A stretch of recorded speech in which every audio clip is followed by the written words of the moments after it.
Christophsis is a crystal-covered planet located in the outer rim, and on the surface, it reads like just another wartime battlefield. The Separatists establish a blockade around the planet, cutting off supply lines to the civilian population below. Senator Bail Organa sends out a distress signal, and Anakin Skywalker leads his 501st Legion straight through that blockade to answer it. Supplies reach the people, and the first ground offensive begins. But the military action is only part of what makes Christophsis significant. During the battle, a clone trooper named Slick is discovered to be leaking intelligence to the Separatists. His reason is surprisingly complex for what looks like a simple war story. Slick believed that by working against the Republic, he was fighting for his own freedom. He saw himself and his brothers as slaves, not soldiers. It's one of the earliest moments in the series where a clone is shown to have genuine inner conflict about the role he was engineered to play. That thread doesn't resolve on Christophsis. It just begins here, quietly. Then there's the other reason Christophsis earns its place on this list. A young Togruta Padawan named Ahsoka Tano arrives and introduces herself to Anakin Skywalker for the very first time. He doesn't want an apprentice, she doesn't back down. That dynamic, born on a crystal planet in the middle of a firefight, becomes one of the most important relationships in all of Star Wars. Felucia is one of the more visually striking planets in the Clone Wars, covered in enormous fungal growth, bioluminescent plants, and terrain that makes conventional combat extremely difficult. It sits in a strategically valuable position neighboring key Separatist supply routes, which makes it a planet neither side can afford to leave in the other's hands for long. The Republic and the Separatists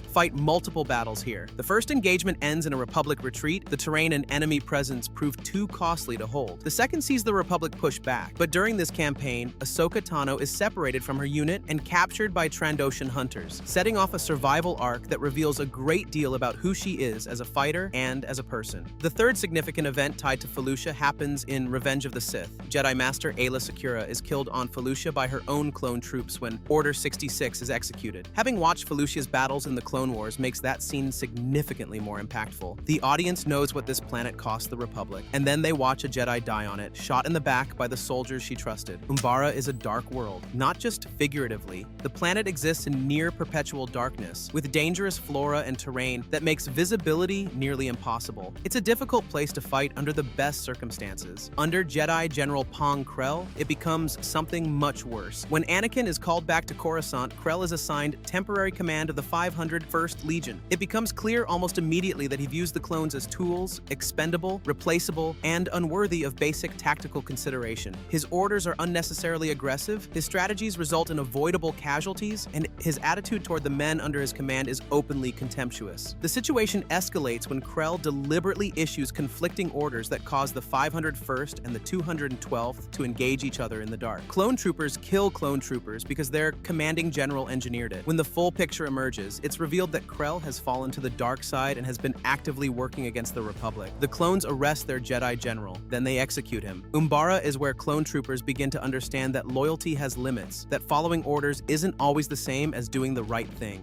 Raxus, formerly known as Raxus Secundus, is one of the most politically important planets in the Clone Wars. It functions as the capital of the Separatist Alliance, serving the Confederacy the same way Coruscant serves the Republic. The Separatist Senate convenes here, debates policy here, and attempts to govern a coalition of systems that have broken away from Republic control. What makes Raxus genuinely interesting is that it complicates the narrative of the Clone Wars as a simple good versus evil conflict. Senator Padme Amidala travels there with Ahsoka Tano to meet with Senator Mina Bonteri, a former colleague now representing the Separatist side. The two senators attempt to open diplomatic talks that could lead toward a negotiated peace. For a brief window, it actually looks possible. Then, Count Dooku orders Mina Bonteri's assassination, and that window closes permanently. What Raxus illustrates is that the Clone Wars were never simply a military conflict, they were a political one too, and the people in power on both sides had strong incentives to keep the fighting going. Dathomir doesn't fit neatly into the war's political structure. It doesn't belong to the Republic or the Separatists. It operates on entirely different rules, ancient, dark, and deeply connected to the Force in ways that neither the Jedi nor the Sith fully understand. The planet is home to the Night Sisters, a clan of Force wielders led by Mother Talzin. Their connection to the dark side is real, but it manifests differently from Sith power, more ritualistic, more rooted in a magic system that predates conventional Force traditions. The Night Sisters heal Asajj Ventress after Dooku tries to have her killed, resurrect Darth Maul and give him new legs, and transform Savage Opress into a powerful warrior. Dathomir is quietly producing some of the most dangerous individuals in the galaxy. Dooku recognizes the threat and dispatches General Grievous with a full droid army to wipe the Night Sisters out. The assault is overwhelming. The massacre is almost total. The destruction of the Night Sisters sends ripple effects through Star Wars storytelling still being felt today. The live-action Ahsoka series draws directly from the consequences of what happened on Dathomir. It's a planet the galaxy tried to forget and couldn't. Mandalore carries a complicated identity during the Clone Wars. It's the ancestral home of some of the most capable warriors in the galaxy, and yet under Duchess Satine Kryze, it has chosen pacifism. Satine governs a neutral Mandalore that refuses to take sides, prioritizing the safety of her people over galactic politics, a principled stance that makes her a target from multiple directions. The Death Watch operates in secret on Concordia, one of Mandalore's moons, actively working to destabilize her government and forcibly reclaim what they see as Mandalore's abandoned warrior heritage. Their involvement pulls Obi-Wan Kenobi into Mandalorian affairs repeatedly, partially because of his history with Satine, a relationship that clearly ran deeper than the Jedi Code permitted. The situation deteriorates when Darth Maul arrives, allies with the Death Watch, and seizes control of Mandalore. Satine is killed. Obi-Wan is captured and forced to watch her die in front of him, powerless to stop it. The planet eventually becomes the site of one of the most celebrated arcs in the series, the Siege of Mandalore. Ahsoka leads the assault alongside Rex and the 332nd Company, but Order 66 drops in the middle of the battle. Everything collapses. The Clone Wars end here in chaos, on a planet that never wanted to be part of the war in the first place. Geonosis is where the Clone Wars begin.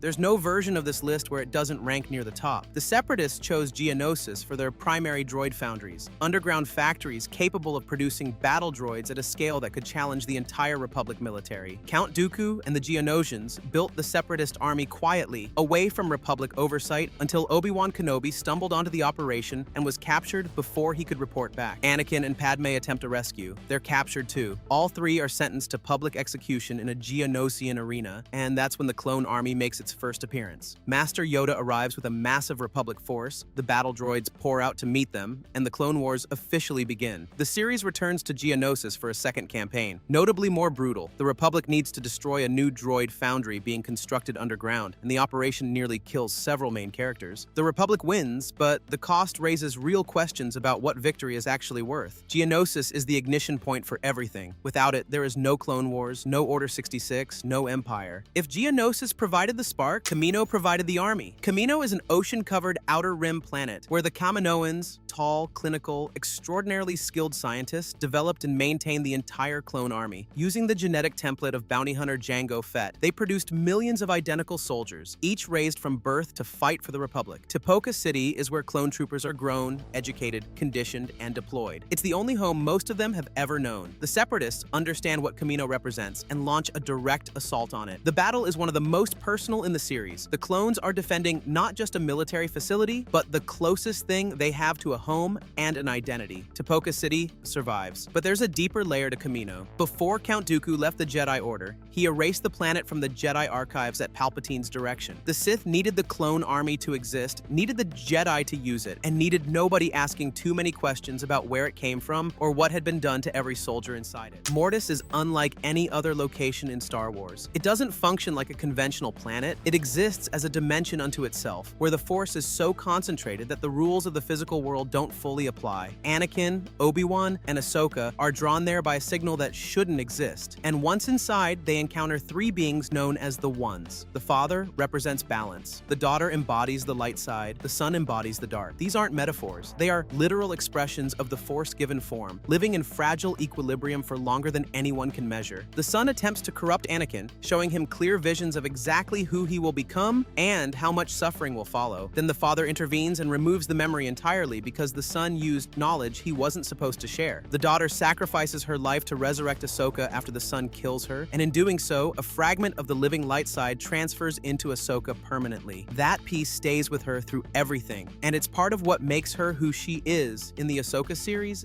decades later. Mortis is where the Clone Wars steps back from the war and asks a much larger question. What is the Force, really, and what does it want? The answers are unsettling, layered, and genuinely profound. Coruscant is the center of the galaxy politically, geographically, and narratively. A city-covered world at the galactic core, it has served as the capital of the Republic for thousands of years. The Jedi Temple is here. The Senate is here. Palpatine is here. Everything Everything important in the Clone Wars either starts on Coruscant, ends there, or runs through it in some critical way. The series uses Coruscant more than any other location and uses it well, exploring parts of the planet never seen before. The lower levels, the clone-friendly bar known as 79s, the underworld beneath the gleaming political surface. Coruscant in the Clone Wars feels genuinely inhabited and genuinely real. The most significant moment involves Ahsoka Tano. After a bombing at the Jedi Temple, she's framed, expelled from the Order, and put on trial by the Republic Senate. When the truth surfaces and the Jedi Council offers her place back, she refuses. She walks away. That decision, made in the shadow of the temple she grew up in, shapes everything about who she becomes. Then there's Fives, a clone trooper who stumbles onto evidence of the inhibitor chips and comes terrifyingly close to exposing Palpatine's entire plan before being hunted down and killed to protect the secret. The truth dies with him. And the Clone Wars continue marching toward their engineered conclusion. Coruscant is where the Republic looks most powerful and most legitimate, and also where it's most hollow. The Sith ruled openly, hiding behind a title and a Senate seat, and the people best equipped to stop it never saw it coming. 10 planets, 3 years of war. And the most dangerous thing in the entire galaxy wasn't a droid army or a Sith Lord with a lightsaber. It was a system quietly hollowed out from the inside on the most visible planet in the galaxy, while everyone was busy fighting a war designed from the beginning to make sure nobody looked up long enough to notice. The Clone Wars didn't just end, they were ended on purpose by someone who had been planning it since before the first shot was fired on Geonosis. And the clones who carried out the final order, most of them never even knew they had a chip. If you enjoyed this video, be sure to check out more related content shown on screen.